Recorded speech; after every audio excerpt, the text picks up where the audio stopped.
are not too attentive, not too active, because they are a little lethargic, a little drowsy. But I promise you one thing, that the sessions we have curated for this particular day, will never leave you for a minute to be bored. Trust me. Very engaging sessions coming. And having said so, ladies and gentlemen, one such panel discussion we all have been eagerly waiting, and I have been asked a couple of times, when are we going to have this session? So finally we arrive at the time. Please help me welcome to deliberate on this particular panel where we're going to discuss on future of surveillance. And for this, please help me welcome our esteemed panelists, starting with the Associate Director, Data Security Council of India, Mr. Sukrit Ghosh. Can I have a round of applause as I welcome him? Thank you, sir, for joining. Please also help me welcome the ethical hacker. He's freelancing with the police department, Mr. Anubhab Mukhopadhyay.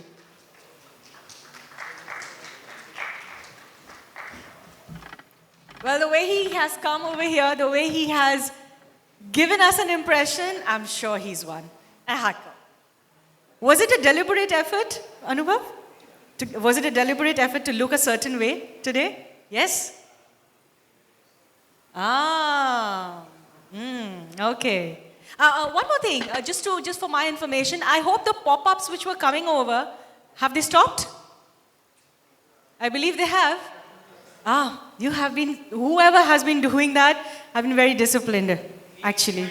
Who?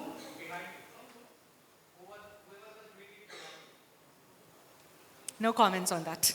Off the record, I'll take this. Okay, moving ahead, please help me welcome the ex-DIG-CID cybercrime, Mr. Kalyan Mukhopadhyay. We are thrilled to have you, sir.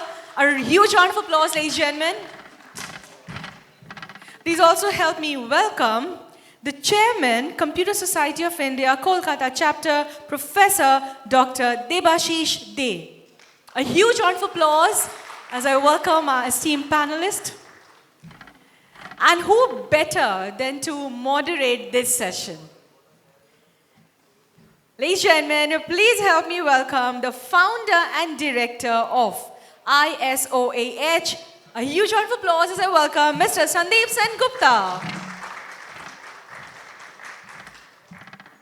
Mr. Sengupta, I categorically mentioned that you're the perfect person to moderate this session over here, this panel over here, and with esteemed panelists and one such ethical hacker we have in the team, we have in the panel, we are thrilled. So we have a power-packed session ahead. Literally, and you have been assigned 40 minutes for this. Hopefully this should suffice. I would request you to kindly take the session forward from here. Thank you very much. Pleasure. So we have a super cop over here, Kolkata. We have a scientist over here, Professor Debashis Dey. We have an ethical hacker. How many of you have got that Bluetooth pop-up? Lot of. Okay. We'll come to it later. So we have ethical hacker Anubhab Mukhopadhyay. And we have Sukrit. He came from Delhi yesterday for another big session.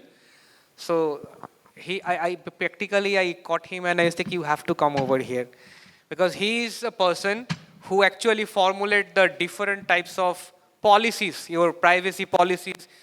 Data Security Council of India is the apex body who are into formulating these policies. So welcome to Sukrit over here.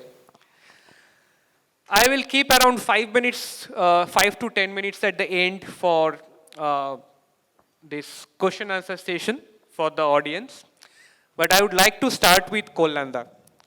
Kolkata, you have been in charge of cyber security for, I believe, police department, and surveillance was something which you used to monitor.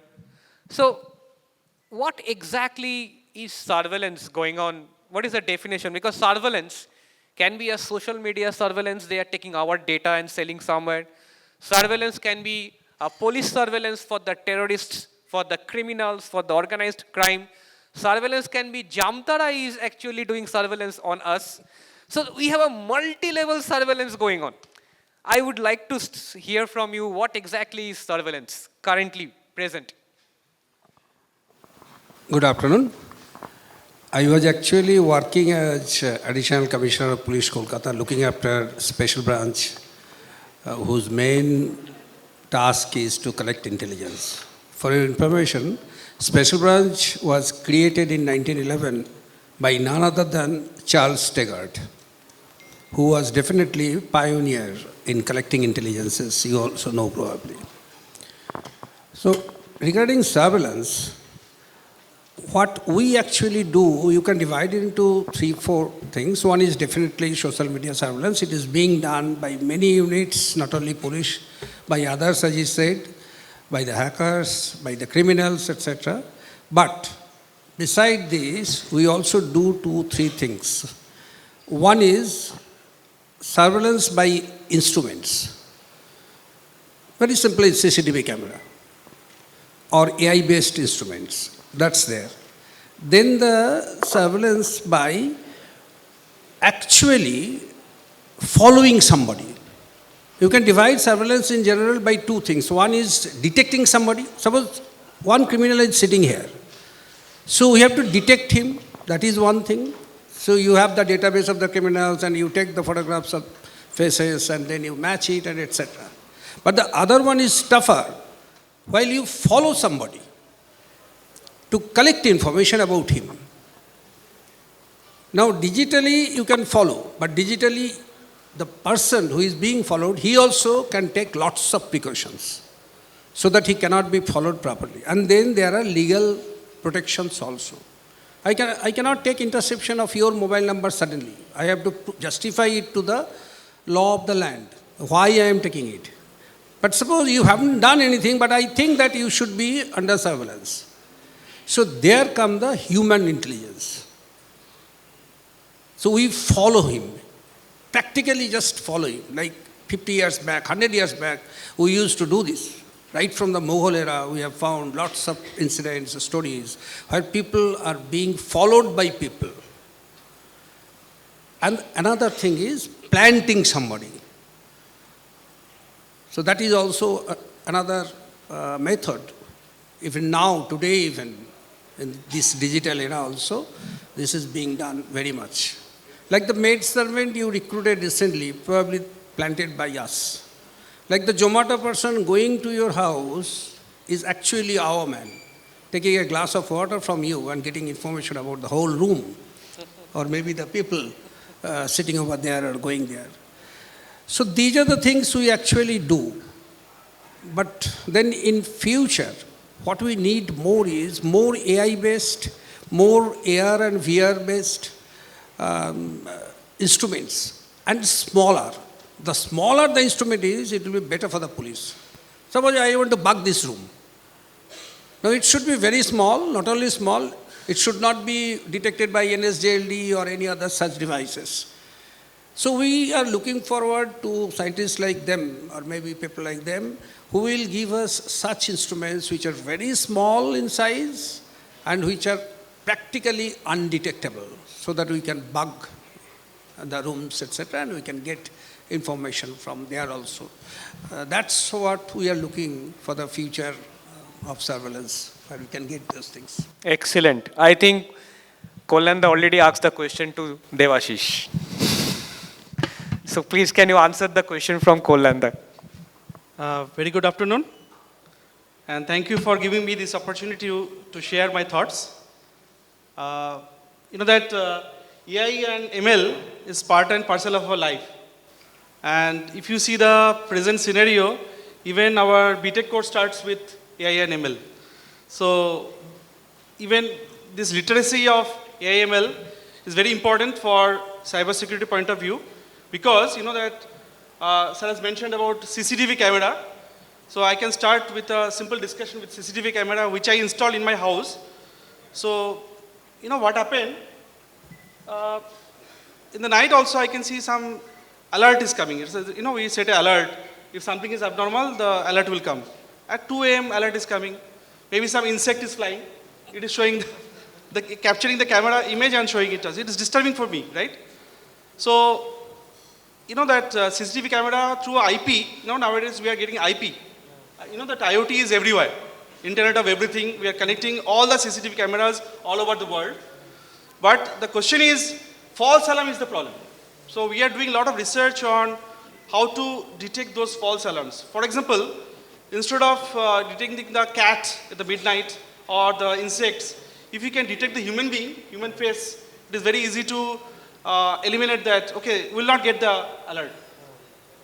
Next thing we have discussed just a few minutes before that, if someone, suppose there are 16 people in my house, 16 people is there, so we have to give their image in our database. So when they are moving on the staircase, their alert is not coming. So I am doing my research in my house itself, right? So by that way, we have eliminated lots of false alarm. And by this way, our system becomes intelligent, right? And our topic is smart, right? So this way we can make the system smarter. So you know that nowadays, earlier we have intelligence in the cloud. Cloud is governing. For example, everyone using cloud. We have to use cloud. Now we are getting this intelligence in the camera itself. That means one of the human detection, because this camera now has memory, has a lot of RAMs and a lot of everything are there. So we are providing the intelligence within the camera itself. So we called Edge AI. Edge AI is one of the most popular research area. And we have also written some of books on Edge AI. So maybe you can find it on Google. Now, Edge AI means you are getting this intelligence at the edge. In Bengali, if you say it is a duare intelligence kind of. Means you have to give the intelligence at the ground level. We do not have to go for the cloud or everything. You know, this is the way we can save our time. You know, latency is very important. In technology, we are talking about latency. Suppose there is a car accident or on the road, especially on the talking about traffic surveillance. You know, if the data is coming, signal is from the cloud, accident will happen. So instead of doing that, we are giving the intelligence to the cars, to the smart vehicles. Even nowadays in the border, they are also detecting these drones. You know that in our borders, a lot of military people are there, minus temperature. You know that, everyone know that. Now this border security, we are giving the intelligence to the drones. Drones will detect, very important, very difficult, whether it is Indian soldier or other country soldier. Otherwise it will backfire, you know, it can kill us also. So they are doing face recognition kind of thing. So you imagine, they have the database of all the people in the border, Indian soldiers, mind it. So they will not fire to them. So if anything abnormal, they will fire to that side. So huge amount of ethical issues is also there, whether, you know, otherwise it will backfire to your own enemy, you know, own soldiers, not to the enemies. So these are the very interesting areas are coming up. One of the technologies we are using called machine learning technique is called federated learning. Federated learning is a privacy preserving machine learning technique. We are using extensively in our university. At least 10 people did PhD with me on federated learning. And that federated learning means you are getting intelligence from every corner, but their pattern is not going. Their pattern is going, but their individual data is not going to the server. Clear? So individual data is not disclosed. Yesterday there is a very interesting IEEE Spectrum publication. Very interesting. They are talking about privacy. That means they have to decouple your identity with the human being. So your presence is there, but your identity is not disclosed. Those who are interested, they can go through this. Yesterday, 1st December, it was published by IEEE Spectrum. So these are the very interesting technologies that are coming up. But the problem is, we are all talking about internet-based. IP camera means internet. But can you tell me whether you are getting good signal in this room? This is ITC hotel, big hotel, fine. But if you go to village area, remote areas, especially in the border areas, getting an internet problem is very, very high. So we are providing, we means IEEE, they have made a committee called IEEE Due Computing Society. Fortunately, I am the vice chairman of that committee. What is that? They are providing this cache memory in the camera. Cache is, you know, temporarily storing the data. I can give a very simple example. If you are doing a Google Meet or Zoom Meet, everyone do it, right? During COVID time, still we do it. If you have a very good mobile phone, like iPhone or high-end Samsung or whatever, any other phones, if you have very good cache, your data will not be, you will be connected. But those who have lower cache, their data will be disconnected. So we need higher amount of cache in the IP cameras. This is a very interesting technology called due computing. we have a society called Due Computing Society funded by IEEE Special Technical Committee. Okay. Another very interesting area is called quantum computing. You know, we have one project from Amazon that is talking about integration. So suppose you want to find out the database of military people, we have to do it, as I mentioned, manual intervention. Very, you know, it is time consuming. But if you use these quantum computers through, you know, IBM or Google, they are giving the access. I have the access of IBM Cloud through MIT, Ministry of Electronics and Information Technology is giving lots of funds to anyone, those who are interested. You know, anyone is interested here also, we can provide the support. So using this quantum computing, the database searching, which takes at least several days or maybe a couple of hours, we can do in fraction of a second.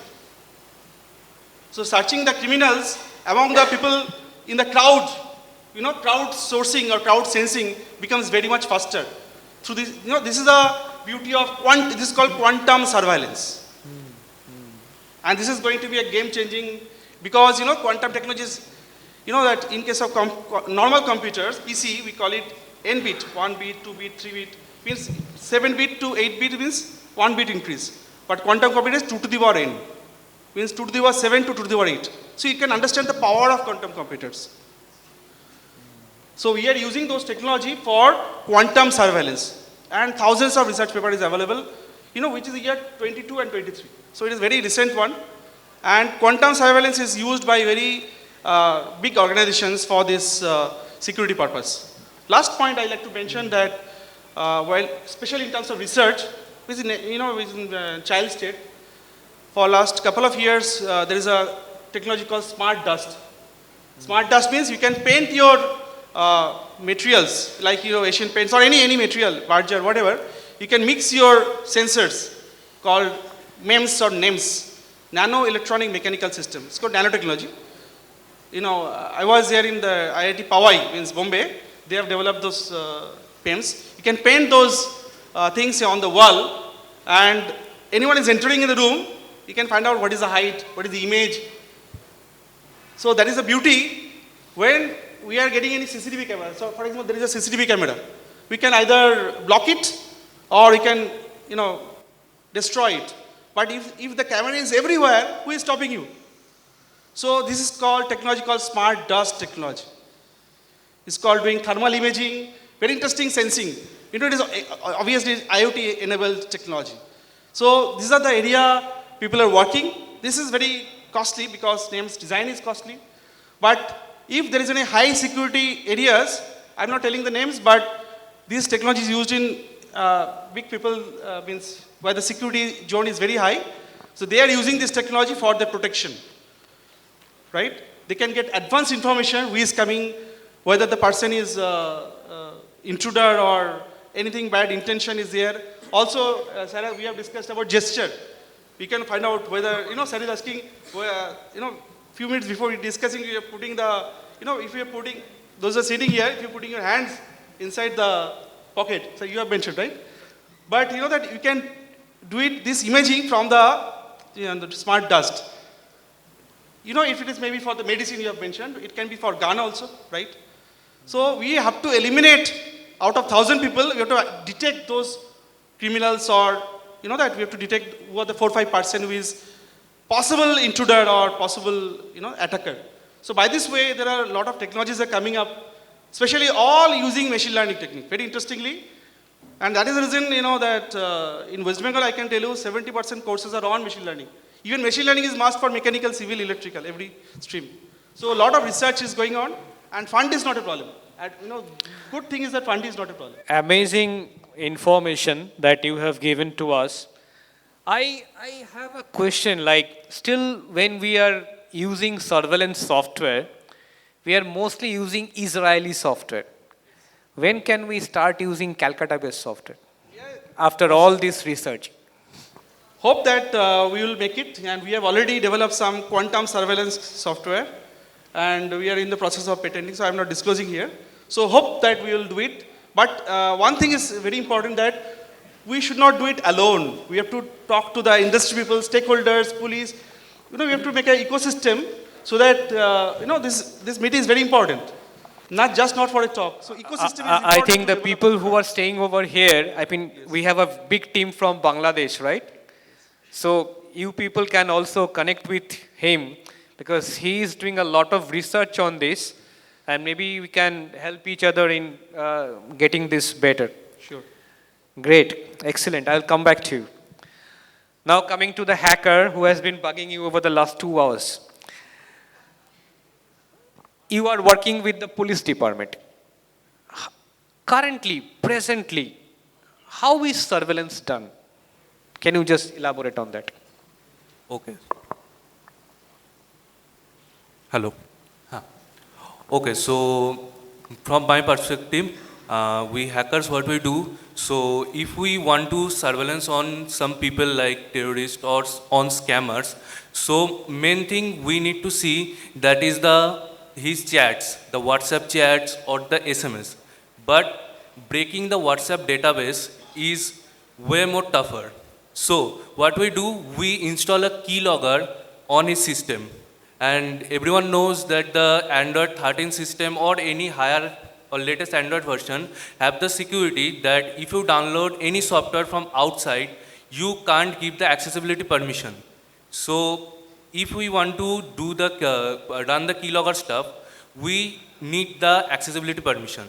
So we bypassed it by using the Play Store mechanism. The Play Store, we use the Play Store to download applications. So we do the same technique to, first we create a dropper and then we install another malware over his device and we can easily take the accessibility permission. The Android 13 will show restricted settings for outside our app, but in our app, they don't show the restricted settings. So we can easily allow the keylogger permission from the user. So after allowing the keylogger permission, we can just read their WhatsApp chats. Like they don't need to write anything. Suppose he is opening a WhatsApp chat or someone's chat. So if he scroll down and reading the old chats, the keylogger will show the old chats. So that way we do this stuff. And next, the IP cameras. So there are vulnerability in many IP cameras. So any of you, anyone who know the Google docking, little bit of Google docking, they can easily search in the Google to find the CCTV cameras. This, by doing the Google docking, if we find the CCTV camera and if you don't put any password over the cameras and if your password is weak, we can basically monitor or see your cameras. So okay, how many of you have not changed your CCTV password over the last 1 year? How many of you have changed your password over the last 1 year? So 50% of you have to be very well dressed while within the house. He is into your bedroom. Be careful. We have to change the password every 1 month? Every 1 month we have to change the password? yeah, every 1 or 2 months. 2 months. Otherwise you can break it. Yeah. Okay, great. I'll come back to you and I believe the last 10 minutes all the questions will be towards you. All the audience questions. Coming to Sukrit. Sukrit, whatever we have heard till now, I believe people are very scared the way the surveillance is going on because it can be on a criminal, it can be on the public for the right reason, for the wrong reasons. So as DSCI, how do you see this? Like, what are the protection for the public? Because I believe they want to know that, am I getting monitored? If not, why not? I believe DPDP has already come, but I would like your comment on this. Sure, Sandeep. So before I come to that, let me ask everybody in the audience, how many of you are using smart devices at home? Alexa, Google Home? Okay, how many of you have read through the disclaimers in the packaging which says do not keep it in your bedroom? Okay, why do you use? Let's make it an open house. Huh? Why do you use this device?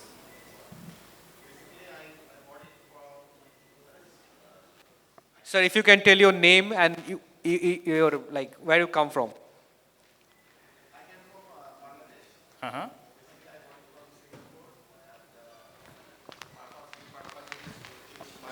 Kids so that they can learn from it.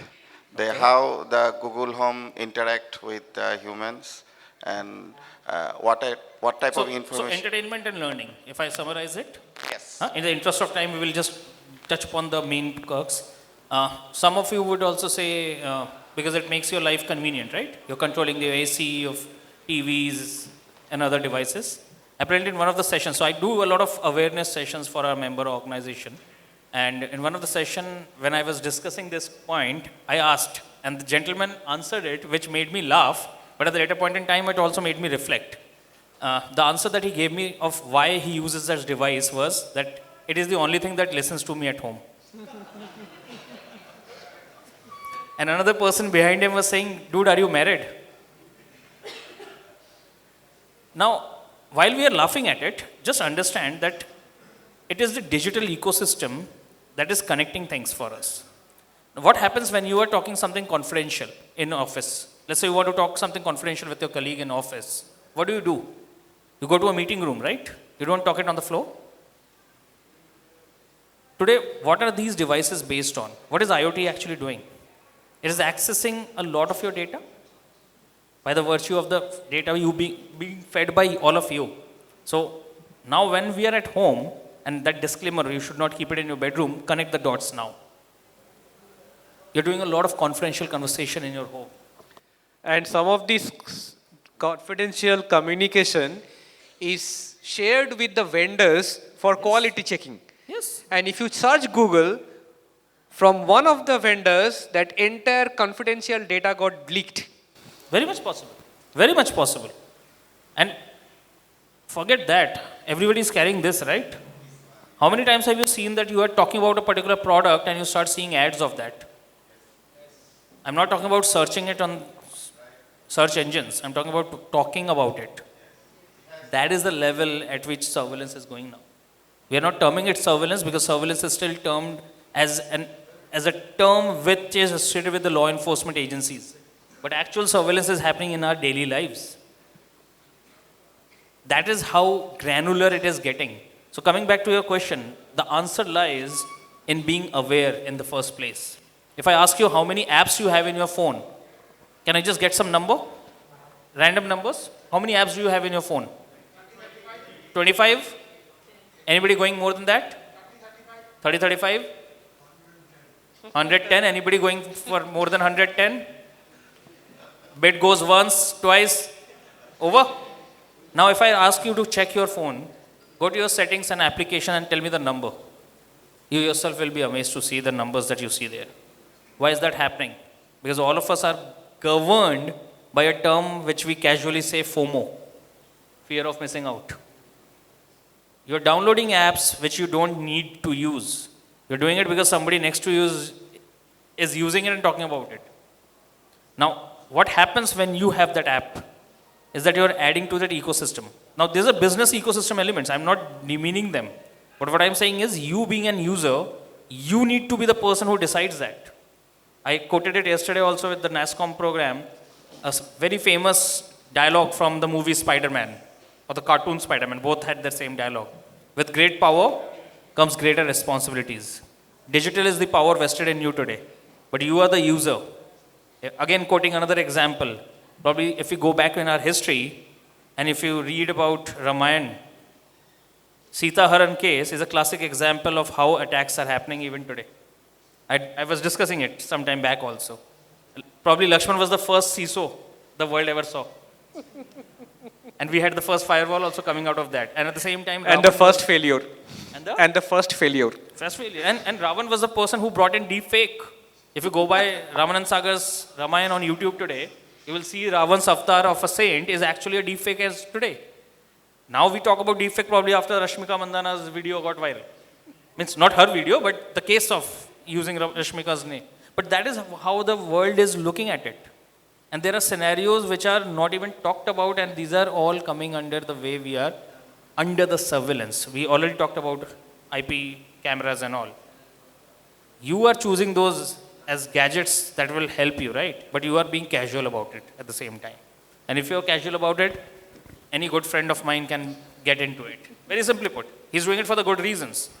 But the darker side is much more advanced. Probably what he's learning today, I'm sorry, I'm not demeaning you, but whatever he's learning today is just like the COVID scenario. The COVID first impacted us and then we got to know how to get over it. He's also practicing the same thing. Unless until he gets to know what is the latest threat actor, he wouldn't come with an antidote, right? But why to be the prey?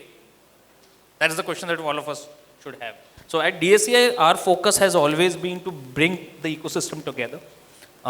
Definitely, awareness is one thing that we are doing, but apart from that, we are also talking and doing a lot of work in PQC, post-quantum cryptography. We are talking about how we are integrating the IoTs. We are talking about hardware security. Now, these are elements which are not even talked about in open world. But that is where the world is going. From an industrial IoT and IIoT standpoint, it is a huge integration. And at the same time, these are all connected with the law enforcement and the judiciary system of India also. Apparently, we have CCITR in Bangalore, where we are training the law enforcement agents and the judiciaries on cyber forensics and cyber crimes. So these are all connected. So that is where I would like to sum up that it's... I would like to add something. I'd like to ask another question to you. You said awareness, because that is lacking over there. So DSCI, there are two parts. One is the policy making, and another part is awareness providing. So as DSCI, you are from Delhi, and you are the people who do draft the policies. What type of policy you have drafted for surveillance and counter surveillance? Because if we talk only about surveillance, then we will not do justice to them. They are more interested to know about also counter surveillance, right? So what type of policy, if you like, I'm actually focusing towards DPDP. So what type of policies you are drafting and how you want to make people aware? Do you have any such things which you are thinking of starting in Calcutta? So just, I will correct it a little bit. We don't draft policies. We are an industry body, so we try and bring the industry to that policy, the government or the regulatory bodies to understand the industry. Our role is to kind of work as a ground on which a conversation can happen. Coming back to that, the crux of that question, that what can be done. So definitely there are acts which are in place. From organization standpoint, there are rules that are now in place, like certain 70B mandates, disclosure of breach within 6 hours. Now, why is that required? It is required because you are the end user of those organizations. So apparently it is your safety which is of a national concern. If an organization which is an app making company is working on your data and is not ready to safeguard it, and there's a breach that leaks your data, then it is your data, right? Company is just an entity, legal entity. So there are guidelines that are there. DPDP Act is now definitely the thing to understand because it connects with all of us from a privacy standpoint. But again, it requires all of us to be aware of it. So I would urge all of you to just go down to Google. That's our search engine, right? Everywhere we are stuck, we search Google. Go to Google and find out the DPDP Act ruling. On 11th of August, it got the assent from the president. So you can find that 21-page document. I guess it's a 21-page document. You can read through what it mentions. You don't need to understand it to that core because even if you glance through it in the initial part, you will start relating to it. And then obviously there are experts who can guide you.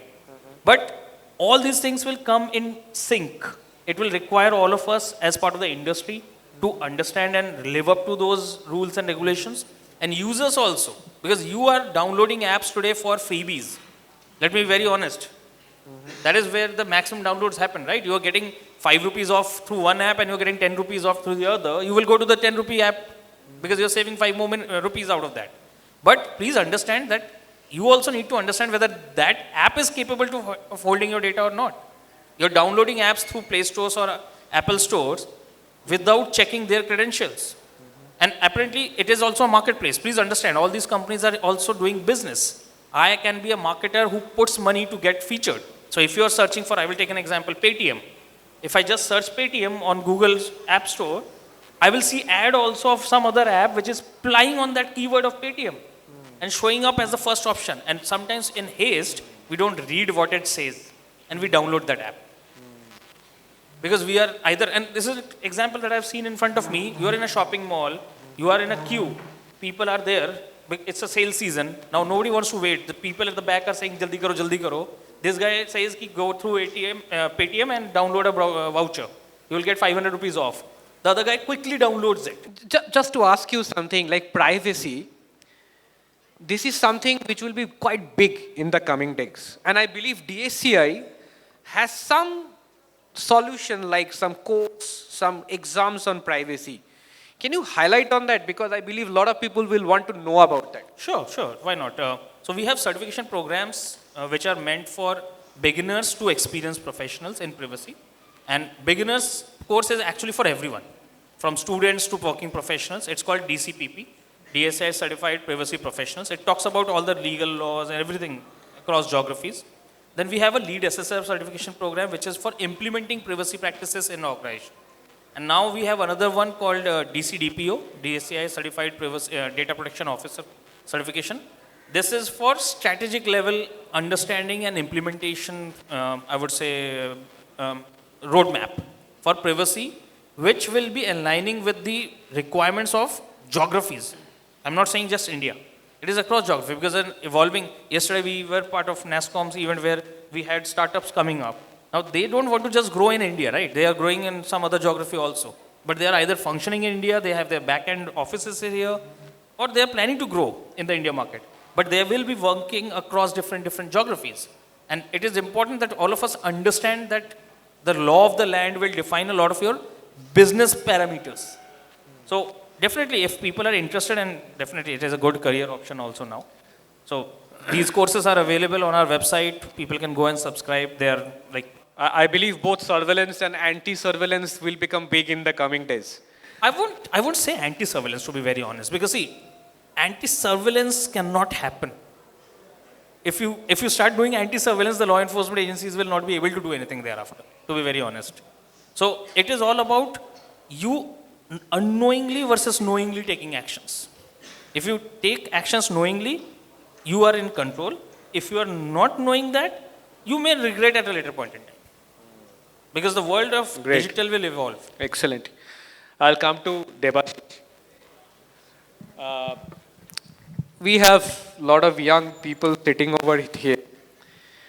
Again, I will come to the research part because you have been a pioneer in the research and academia. In the cybersecurity, what suggestion you have? I have two questions for you. What suggestion you have for the young students, and what expectations you have from the corporate? Okay. Thank you. For student point of view, you know that you have asked about privacy. Privacy preserving machine learning, cannot believe it. This is the highest amount of machine learning research is happening for last 2-3 years. One of them is graph neural network.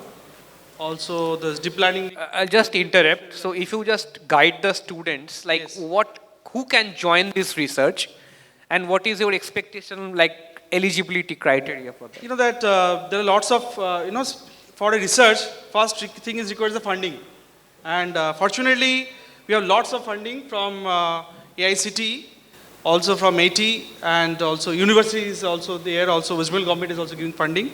So the lots of fundings are available from industry, means also some industries coming up giving the research funding. We also have AICTE doctoral fellowship, and lots of posters are there. Those who are interested, they can contact me. I can help you by giving this fellowship. Also, the thing is very important that you have discussed about corporate to police department. Also those who are interested in cyber security are also doing a lot of contribution. And this, that we have gone through various cyber security awareness program. I know that our Shushovan Chaudhary sir is, he's there. He also motivated me a lot. I was there in Park Hotel, I remember his first, one of the panelists there, with Sanjay Das was there. So he did lot of awareness program every year. And I used to go with a lot of my students. And believe it or not, it gives a very good result. And many of them are motivated so much by the talks and the panel discussion. And they are doing this interaction. This interaction is very much important. Right. So what you did, that many of them are doing the research in the cybersecurity domain. So that motivates them, that is not only the seminar, but also it is acting as a boosting that what is the path, which path you have to move. So this kind of interaction is very important. And another very important, this MeitY, Ministry of Electronics Information Technology, they have a project called ISEA project. We have done hundreds of awareness programs. And also they are giving fund for research laboratory establishment. In our university also we have one. So lots of funding is available. Only thing is you have to have the interest. Like, he is also, Anubhab is also our university student of MCKB, fourth year, right? And she is a student of my student. I just came to know now, few minutes before. And if he can do it, you should do it.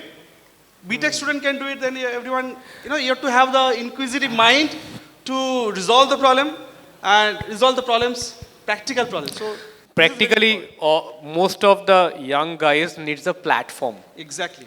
That platform is missing. Yeah, you want to add something? Just want to add, another thing that we need to focus or kind of take our focus towards is the research prioritization.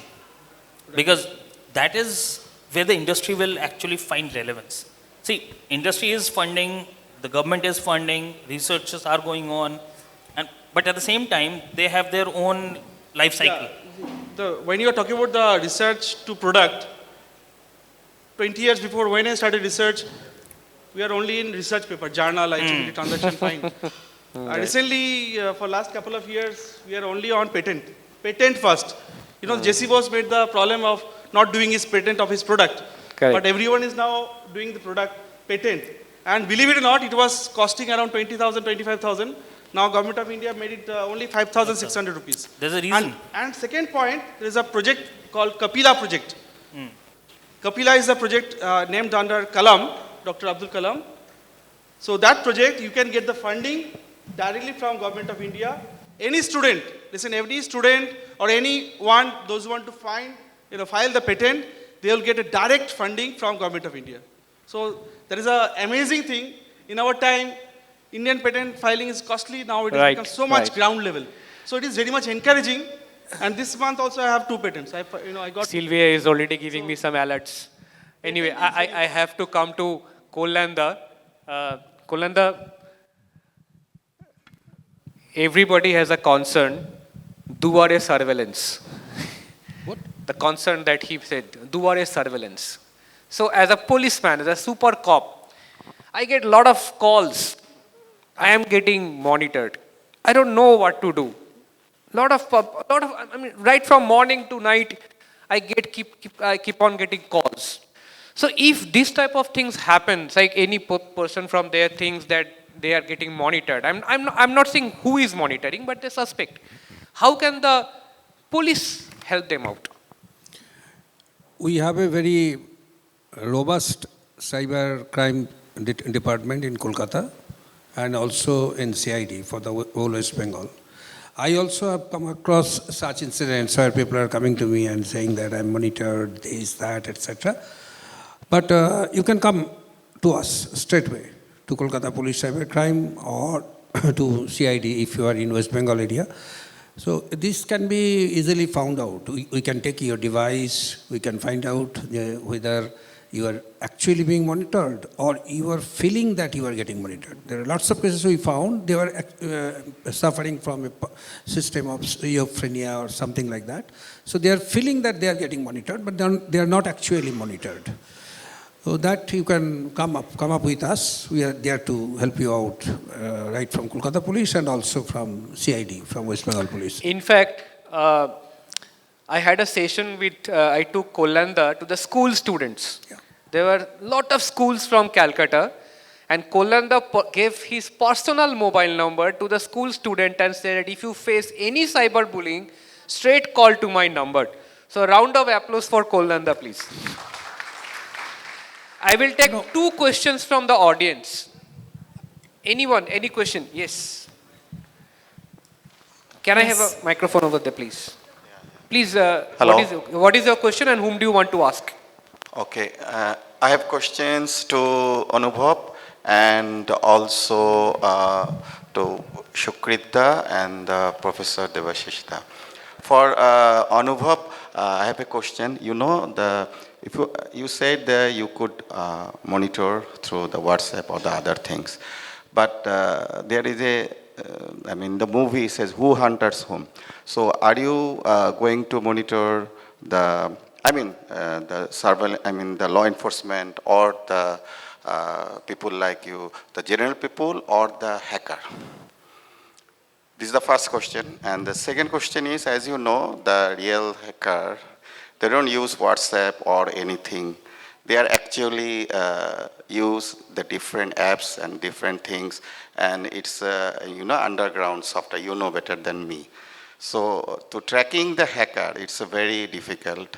And even they are also hidden in the the dark web, and it's very difficult. So how do you track the hacker, not the general people? Okay. So for tracking the hacker, you said that many of them don't use the WhatsApp. They use another app. So what I'm doing over there, I am using a keylogger. So keylogger can read their screen.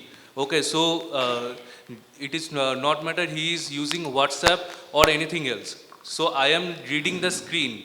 Okay, and in case of the most secure Android device, yeah. To install Okay, the key. I think Sylvia is constantly looking at me and I'm under tremendous pressure. And I'll just briefly tell you, he is not hacking the WhatsApp. He is recording the keylogs and the screenshots. So he is basically taking over the handset because we are very casual with our handset. Do you have an antivirus in your handset? Okay, do you have an antivirus in your handset? No, I don't. Okay, that answers the question. I believe whatever questions we have, we can. So please, Kalyan, you can continue. But post that, we can take it offline, whatever questions we have. Yes, but don't stop the super. Absolutely, I do not have the. Kalyan, please go ahead. I just want to clear one of your point that we, from law enforcement people, we never take general people's phone into interception. We have a very strict system where the top boss of the government, chief secretary, is involved for each interception. He has to be satisfied. So be rest assured that if you do not have any criminality in you, you will not be intercepted. Now, my question is not for the general people. Rest of the questions we will take offline. Next session, Anubhab and me, we will give you live demo of hacking. And there you will get to know how surveillance is done as a demo, right? So I believe we had an excellent session with Kalyan from police, Debashis as a scientist, Anubhab as the hacker, and Sukrit from Data Security Council of India. You can interact with them. They are all very resourceful people. Offline, you contact them. I believe there's a lot to take and exchange where the person who will be benefited is our country. Thank you very much. Great. I have a question to all of you. Who feels a little skeptical now of actually having a smartphone? All of us. But I guess if we are a little more intelligent, a little more smarter and conscious, most importantly aware and conscious, our phones should not be hacked. And as Kalyan said, if you do not have a criminal record, you can be rest assured you're safe. Right? All right. Thank you so much, gentlemen. This was absolutely a pleasurable and definitely enlightening session. I know I have a lot of questions I need to pour, and you might be having as well, but we're going to take this offline as of now. Can I please invite, and I would request all of you to kindly put your hands together as I now welcome the Joint Secretary of INFOCOM and the CTO of ABP Private Limited, Mr. Shubhamoy Chakraborty on stage. And I would request him to kindly felicitate all our panelists and, of course, our moderator for this session.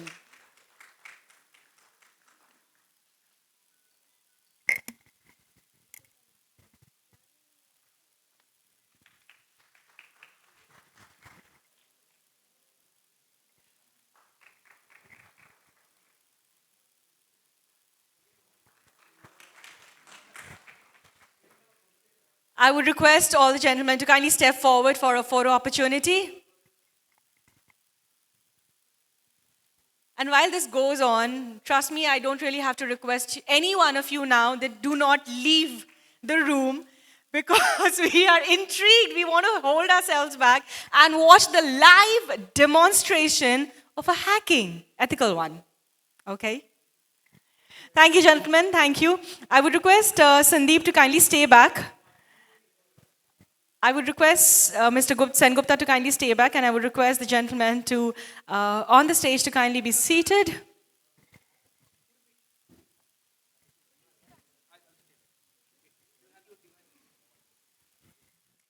All right, so I have a few questions for you. No, it's not going to be about hacking and everything, but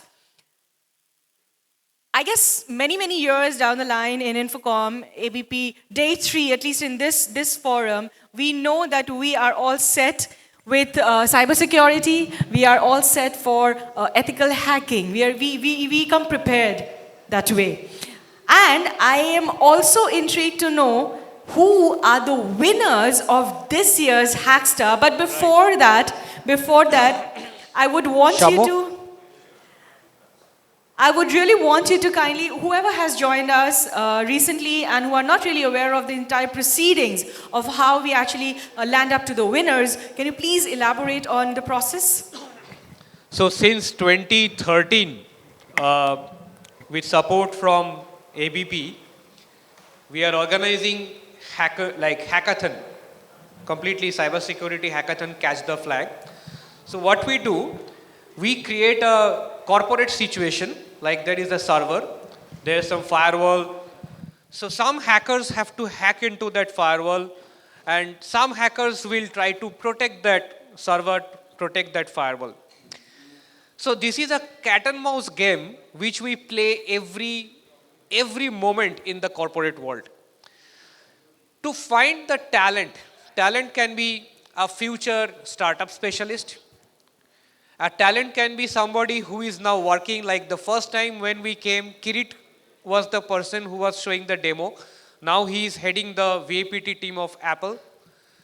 We have a lot of good people who has come up from this platform. Thanks to ABP, every year hackathon we get a winner, and many of these winners over the last 11 years are now shining bright in the corporate world, in the research field, and as a startup owner. So a big thanks to ABP, INFOCOM for allowing this, sponsoring this hackathon, and we will be declaring the winners for this hackathon. We have the names, right? Names are with you? Yes, the names are with me. So can you just read out the names one by one? Okay, but before that, I am absolutely honored, and I would request all of you to kindly put up your hands together as I now welcome for the first time in day 3, Mr. D.D. Purokasto, the director of ABP Group, to kindly, sir, if you could step up on the stage to give away the awards. I would request all of you to kindly put up your hands together.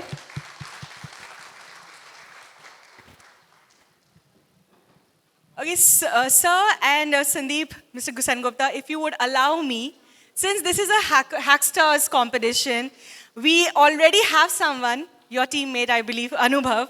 He already got us into the vibe of hacking, ethical hacking over here. I literally got into the mode, seeing the name of the winners over here, into a little entertainment bit.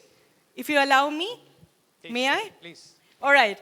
So I'm going to call upon the second runner-up or the third position holder of INFOCOM Hackstars. And I have a very special song to sing or hum, if you allow me. And that is, Ruk ja, o dil diwane, puchu to main zara. Any movie? Any idea? Which movie was this? Come on, you got to know this. Which movie? Yes? DDLJ. And I have this particular song from DDLJ. You know why? Ruk ja, all the scamsters, all the unethical hackers, ruk ja, oh dil diwane. Ladies and gentlemen, the second runner-up for INFOCOM Hackstars. Please put up your hands together for Team DDLJ. And this is Chaudhary Faisal Ahmed. I'm sure we can do much better than this. Come on. Samo, Kobi, continuous.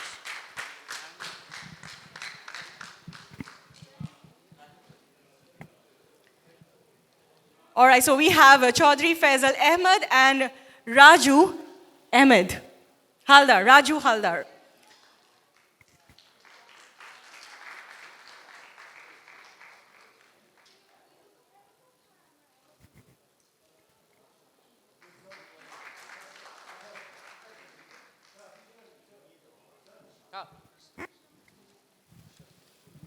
Well, this calls in for a photo opportunity over here. And of course, a huge round of applause. Come on, kudos. Kudos to the winners here. Please a round of applause because these guys are the shy guys today and they will be shining bright tomorrow with all support from you people. Absolutely. But I have a question to both of you. Though Mr. Sengupta has already warned me that they are the shy guys, why the name DDLJ? Because we're Shah Rukh Khan fans, that's why. Seriously? Shah Rukh Khan fans? That is the reason? यहाँ पे जितने भी Shah Rukh Khan fans are, including me, actually we can put up your hands and make it a little louder. Come on, let's do this. For all the Shah Rukh Khan fans over here, thank you so much and congratulations. All right, with that, we move ahead to the first runner-up of INFOCOM Hacksters. And I wish I could sing again, but no, I'm going to stop myself over here. Enough of singing, enough of entertainment. Ladies and gentlemen, we have, hold on to your breath, the winner of the first runner-up is Team Spider-Man.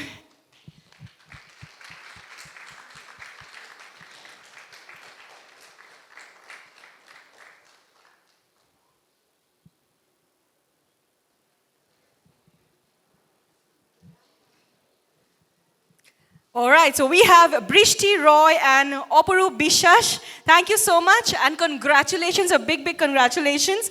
So, yes, Team Spider-Man, for Team Spider-Man. Come on, all the Spider-Man fans over here, you can do much better than that.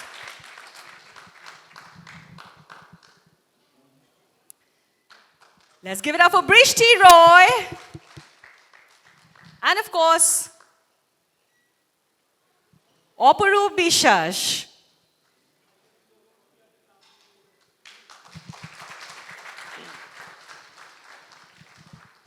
Very interesting. I believe you people are students of digital forensics, right?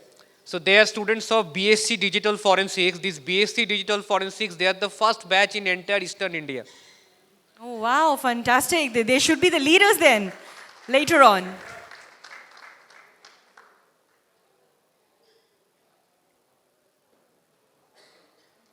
Congratulations, and I'm sure you guys are Spider-Man fans as well, right? All right. Well, that brings us to the name of the winner of INFOCOM Hacksters. I know, I cannot really say take any guess. You're unaware. But this time, we have, ladies and gentlemen, please put up your hands together and give a cheering applause for Team Red Lotus.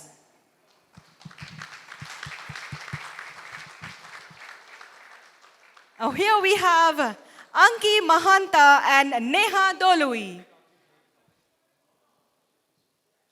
Anki Mahanta and Neha Dolui, a huge round of applause for the winners of INFOCOM Hacksters 2023.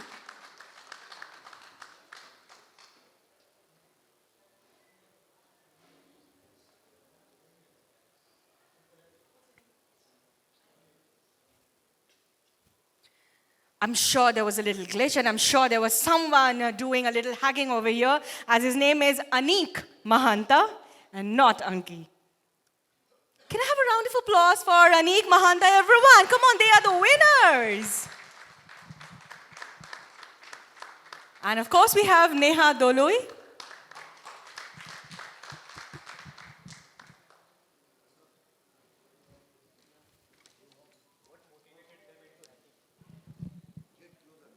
Well, if I'm not mistaken, Neha, I know, that was exactly what I was about to mention. Neha was here last year as well, and she was the topper. Please put up your hands yet again.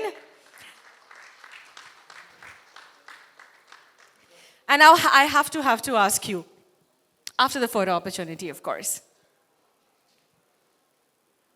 Great, fantastic. You guys are very young, okay? And what was that one thing which kind of motivated you or inspired you into ethical hacking? First of all, I would like to thank ISOAH for giving me this opportunity. Sure. Uh, And I would like to thank my master, which we called in Bengali Gurudev. So I would like to thank Mr. Shagor Niyogi. So he is my master. And my motivation is, Anubhab, where is Anubhab? Can you please raise your hand? Yeah, Anubhab frequently hacked my device and threatened me. So I have to learn the cyber security. So it's basically to beat Anubhav, she has now become an ethical hacker. Anubhav, should I give the credit to you? No, I'm sorry. I'm going to give the credit to her over here. And what about you, Anik? What's the question? I just love the subject, nothing else. Thank you. They talk less and type more. I sure understand. Yes, that's a very important question.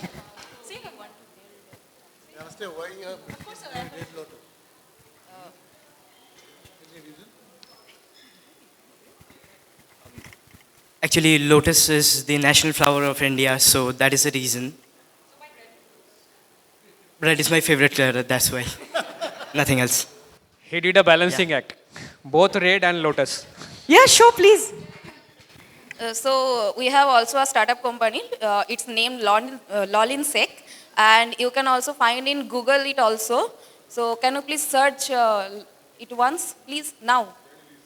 Lolinsec, Lolinsec. Yeah. No, Now, no. moment the way you ask them, nobody will search. No, it's our the startup, like it's our own company. Good. So, thank you so much. Well, I'm sure she's a very good ethical hacker, but I also believe she's a good marketer as well, because she took this platform to market her own website over here, right? Though you failed, darling. You really failed, because nobody's going to switch on or move on to that particular website. But congratulations, and I hopefully, do we say see you next year as well? Maybe? Do we say see you next year? She is asking whether next year is a hat-trick chance or not. Of course. Maybe. You're not sure whether you're going to be here or not. Well, she has a future sorted. Give it up for that, everyone. Interestingly, Yes. some of the toppers, Uh-huh. there was one topper, Ronnie Das. I believe many of you know his name. Google awarded him 6 lakh rupees for finding a bug. So if you search on Google, on the internet, you will see Ronnie Das is from Assam. I found him on this INFOCOM platform, this Hackster. Fantastic. That is where I met that guy. He was a young guy. That time I asked him that what exactly, he was in class 9 or 10 at that time. Barely a kid. Long time back. Now Google awarded him almost 6 lakhs rupees. And now he is sitting in his village in Assam and earning $2,500 per month. Fantastic. May I take this opportunity? These are the findings of INFOCOM hacksters. I was about to mention, may I take this opportunity since Sir is over here? Can we take this credit? Sir, can we take this little credit of giving the winners of ethical hacking to the world? So of providing this platform? I'm proud of them. We're proud of them. We discovered such talents over in this platform. A big round of applause for Sir, who created this platform where such talented hackers has come up and shining bright now. Absolutely. Give it up. Let's say yippee. Thank you. Thank you very much. Thank you, sir. Please be seated. Thank you. Thank you. All right. So, Mr. Sengupta. Extreme hacking. Okay, I should be calling your teammate over here, Anubhav. Anubhab, please come. And be all set, everyone. The curiosity which all of us had as of now are going to be answered shortly. And may I ask you a question? Since you're doing this live demo, can I kind of put this on my social platform on a live media? Yes, you can put it anywhere. No problem. But whenever you're doing so, make sure you tag INFOCOM 2023, right? Thank you so much. Somebody, can you connect the laptop to this projection? Okay, while this projection, he is connecting his laptop, we have been showing live demo of hacking over last many years. In fact, I started showing this live demo of hacking practically in two places. One is CII and another INFOCOM. Since 2013, we started this. We have shown hacked websites, database, applications. Today, we will focus on hardware hacking. And I will show you practical case studies which you in fact you can face from day-to-day basis. Before we start, I would like to ask you a question. Last session was future of surveillance. How many of you are 100% confident that your mobile is not compromised? My simple question, how many of you are 100% confident that your mobile is not compromised? So that means all of you are confident that your mobile is compromised. And you are pretty sure about that. How that can happen, we will show you live demo over here. Okay. Is it connected? Almost.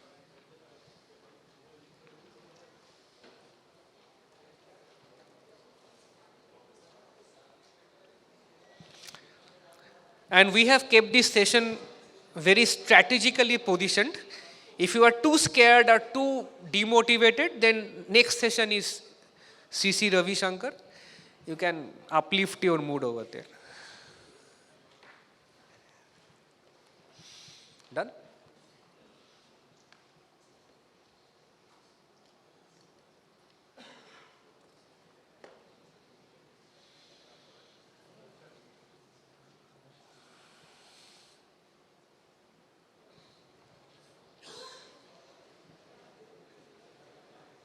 Now what is that for? Projection? Can we have the projection over here?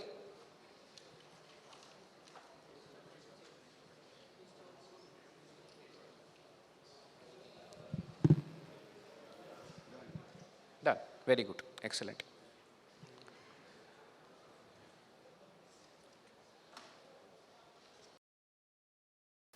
Okay. Let's start with this one. How many of you have seen this at the airport? So, sir, I will come back to you because you are the only person who said I am not compromised, right? I will come back to you. Okay. This is you will see this at the airport. So you have some power sockets where you can push the plug and you can use your own wire.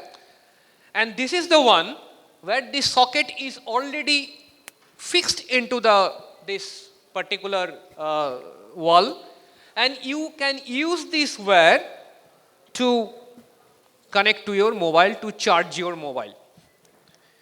Can anybody tell me what is the problem if I do not use my own charger, I use a prefixed charger? Because you can see these things. There are a lot of cables which are hanging from the wall, and you can use the cable as per your handset. So, sorry? What is the technical term for this type of wires? Anyone?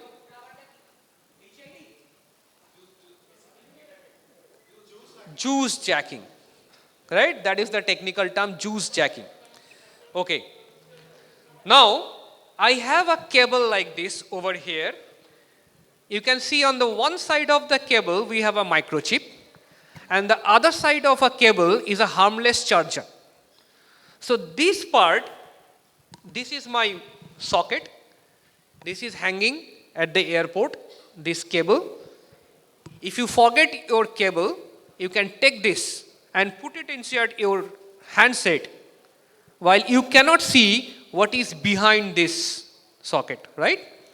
Now I want a brave volunteer who will come up with an Android phone. Anyone? Yes, please come.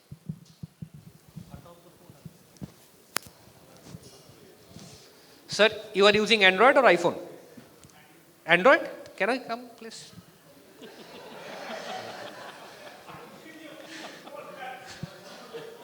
Huh? Till now, we have been able to do with only Android.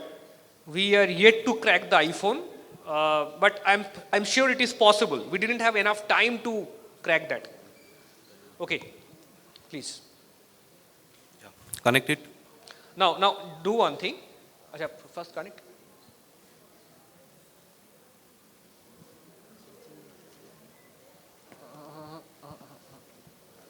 You do not have an internet connection.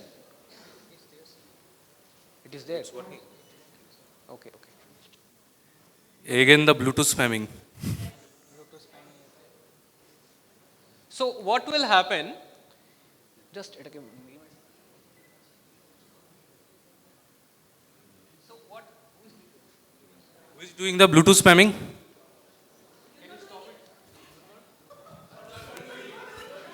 No. One of my over-enthusiast team member is doing this. Please do not start this again. So this is the mobile. Can you Turn off the Bluetooth. Thank you, sir. So this is the mobile. What I will do, just insert the cable. Microphone.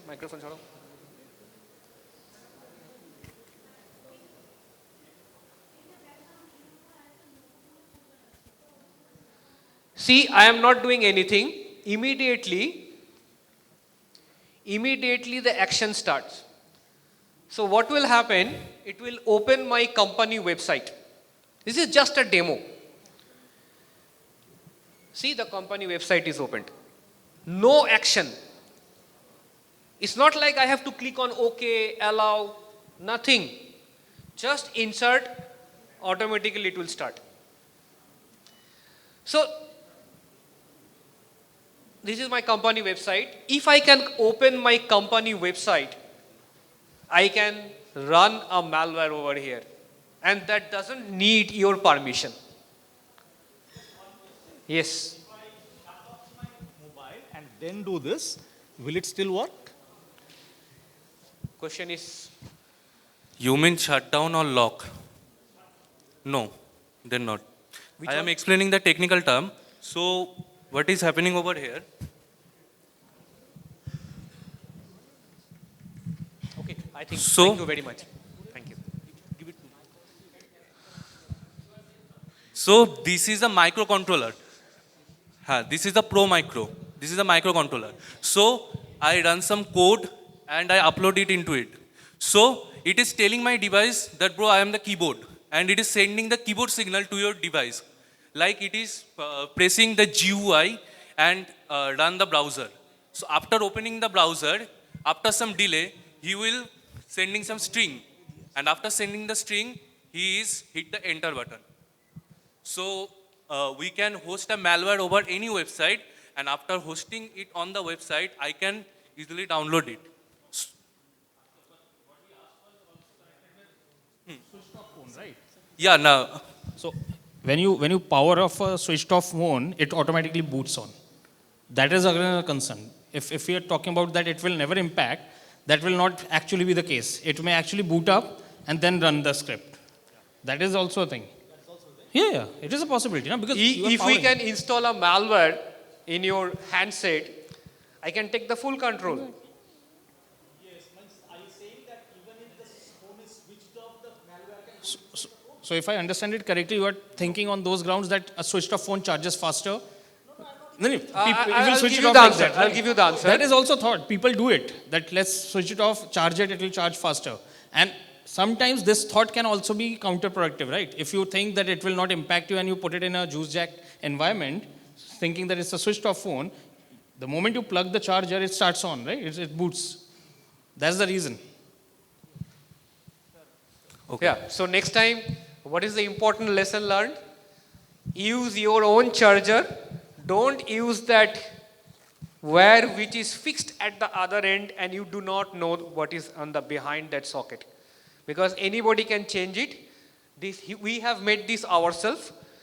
I believe there is one picture. Yeah. Can you go to that picture?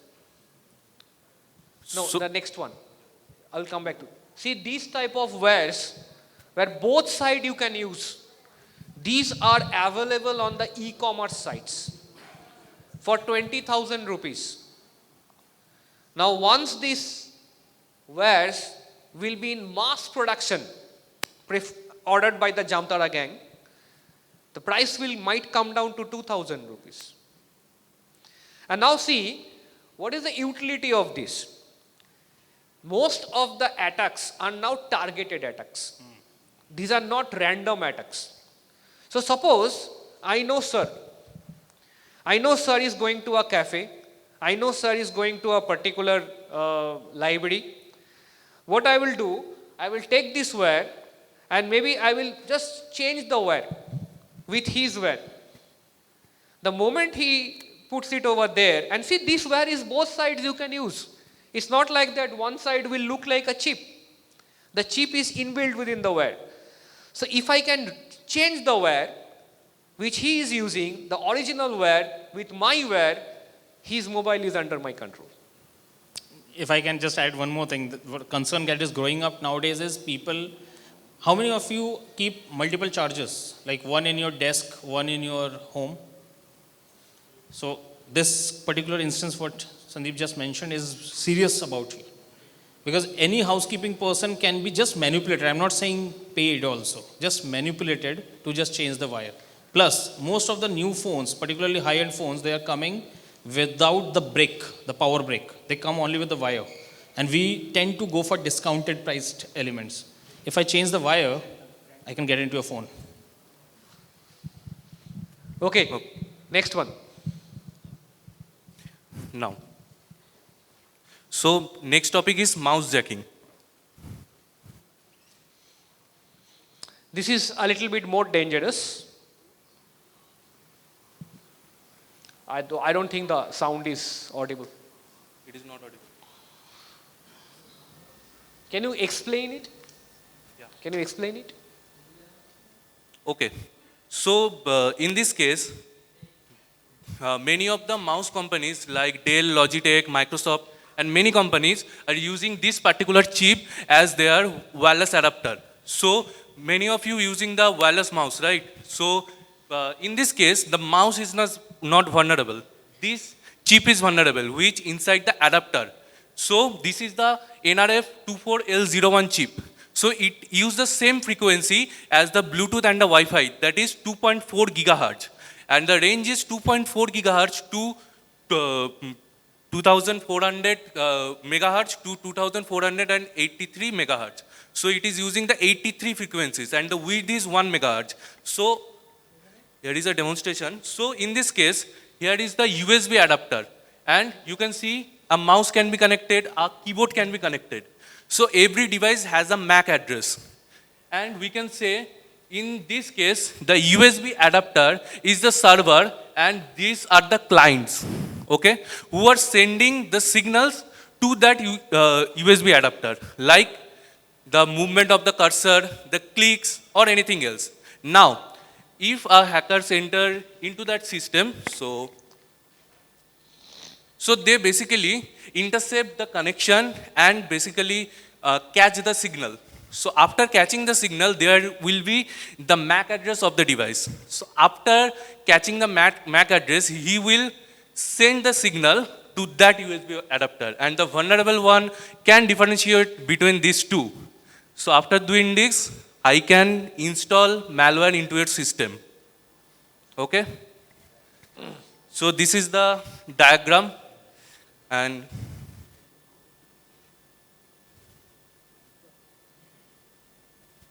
this is the module. This is the mouse jacker for Flipper Zero. How many of you know Flipper Zero?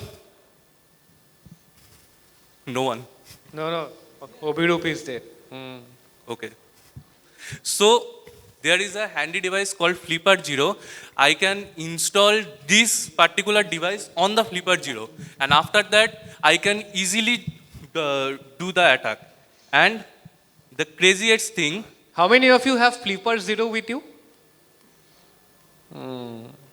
Actually, it is illegal to have one in India. Out of stock. okay, so can you tell me what is it? This is a drone, okay? And just think, on the drone, I take that device and I equip it to it. And you suppose you are an employee, you are sitting on the 20th floor or 5 or 10 floor, and you are working beside your window, and the drone appears and he will send the signal. So I want to show you a little video.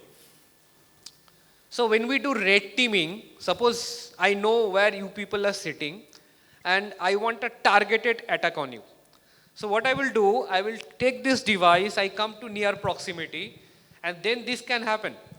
So if you are really that worth, that if I really want to penetrate into that company, that extreme level of hacking, which can be possible for a leadership position, that I want to get some more information about the company, these things will slowly get into the threat hunting modules.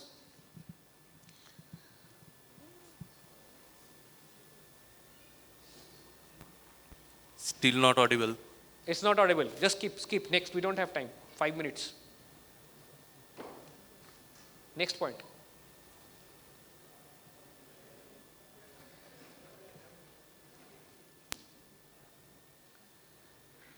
This is another something, card hacking. We gave a live demo pre-COVID about if you have a contactless key. I believe most of you have a contactless key for your car. So this is going to be very dangerous because this contactless signal can be easily copied and replicated. So if you click on that key and I can replicate it, I can open the car door. You know that Aadhaar enabled payment system? There was a video viral. In fact, I was there with Piyu for one of the channels. And Aadhaar enabled payment system, I was talking for the last maybe 3-4 years. Once you have 5-6 victims, then only people start listening to the hackers, ethical hackers. This is something we have given a demo in INFOCOM. First time we gave a demo in the last INFOCOM. This time also we are showing that this is possible. Trust me, within another 2 to 3 years, maybe 2 years, or maybe before that, you will have a serious issue with car theft. Cars, you keep it on the road and it will get stolen. Yeah, if you can just explain this part. Yeah, so I am explaining the technical part. So when the user send the keystroke frequency to the car will be unlocked. Now, if someone intercepted it and just catch the raw signal, he can basically replicate it and send it over to the car. So after sending over the car, that if the door is vulnerable, so the car will be unlocked. Now in higher model like Tesla and anything car, they using the rollback mechanism. So that is also vulnerable. Like we can hack it like if you send the signal, I can basically jam it. So after jamming the signal, I can capture it, and after capturing, I can basically replicate it. So they can't differentiate between these two. Next. Sorry? Yeah, we have to go back to the check and old-fashioned key. Card cloning. How many of you are using contactless card, credit card? Can I have one volunteer? Sir? Sir, you are not looking at me. You are the only person who raised hand. I cannot be compromised. It is not vulnerable, that's why. Okay, I need one volunteer with a contactless card. Anyone?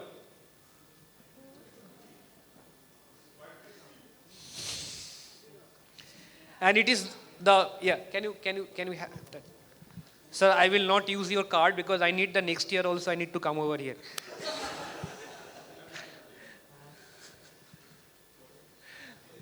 Okay.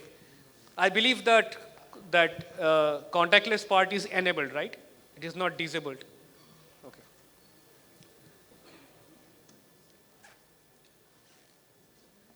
Now. So these are the details. Like I have the ATS number, SAC number. So over there. Can you show the camera maybe? Okay. And what I can do, sir, your card is back to you. Thank you. So all the details has come over here. Contactless card. I believe you are from India or Bangladesh? Bangladesh. In India, you have 5,000 rupees you can deduct without OTP, without PIN. Same in Bangladesh. So if I take this and I move around in a shopping mall, we have a good income. Now, what is the solution? In fact, what we can do, see, there are some settings over here. We can lock the card. We can reset the password. We can read the memory. Oh, you are showing over there. If you can focus over there. Yeah, can you see?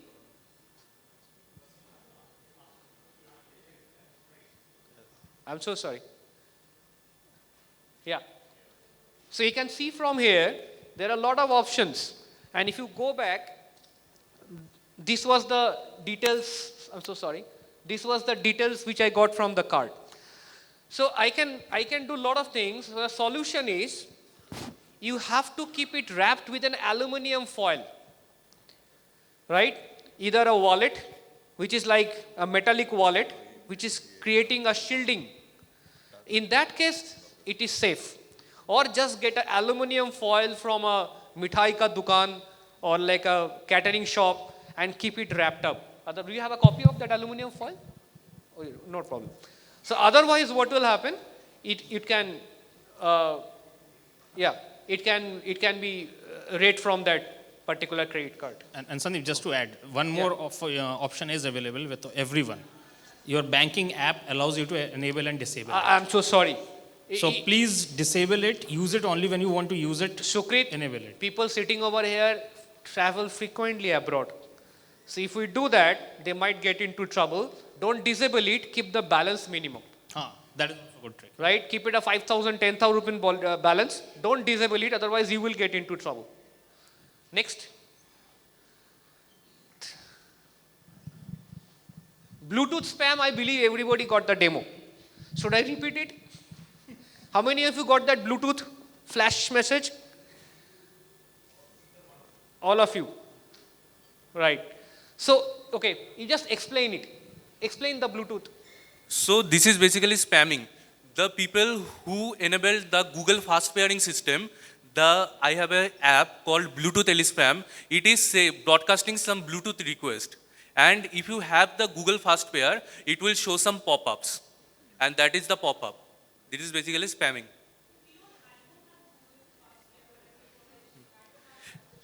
Many of the phone are already pre-enabled. Yeah? His Bluetooth was off and he was still getting the message. Yeah, it is Bluetooth fast pair. Sorry, Google fast pairing. Okay. So if the Bluetooth is off and if Google fast pair want to connect with the device, then it will show the notification. Okay, so disable the system like Google fast pairing. I will take questions offline. She is the person threatening me continuously stop it, so I will take the question offline. Next. Deepfake. Deepfake. I asked Shubhamoy. Shubhamoy is there? Yeah, I asked Shubhamoy, can you give me a video of any INFOCOM speaker? I will change it into deepfake. Somehow he was not confident. He didn't share any video with me.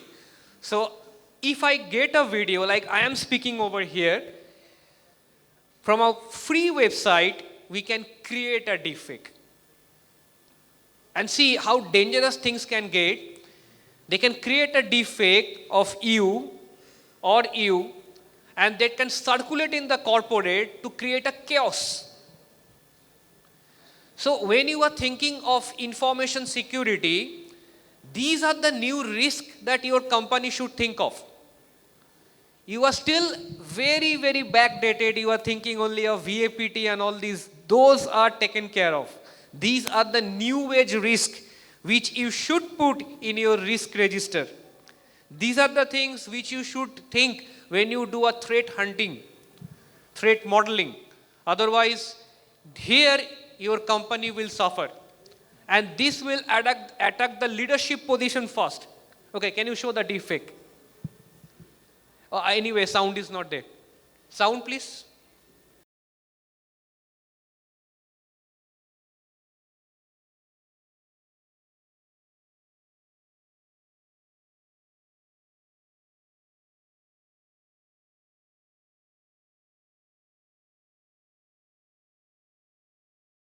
Even if if the faint sound is coming, we can put it. I don't think this is working. So we took a original video and then we changed. See, deepfake technology. There is deepfake, clear fake, deep nude. There are a lot of things which are happening at this moment. And we believe that this will go to the next level before the UNGA's upcoming. theme of rebuilding trust and reigniting global solidarity. This is an occasion to take stock of our achievements. So this is the original video.